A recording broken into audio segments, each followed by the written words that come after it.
This is the Lone Crater YouTube. We hope this video helps. In this video, I will explain how to know if your ledger is legit. Start by inspecting the packaging and seal closely and comparing model numbers to the seller listing. If anything looks altered, do not power the device. Next, verify the recovery process uses a 24-word seed generated on the device itself and never enter your seed on a computer or phone.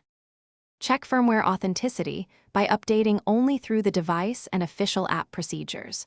When prompted, confirm firmware versions shown on the device screen match the app. Avoid installing packages from email links or third-party sites.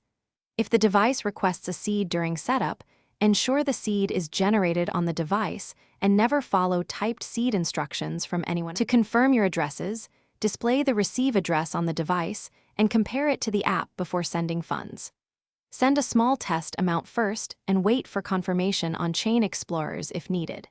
If addresses change unexpectedly or the device asks to confirm through a different app, pause and recheck firmware and connections to rule out tampering or a middleman attack. Thanks for watching. Consider subscribing if we helped you.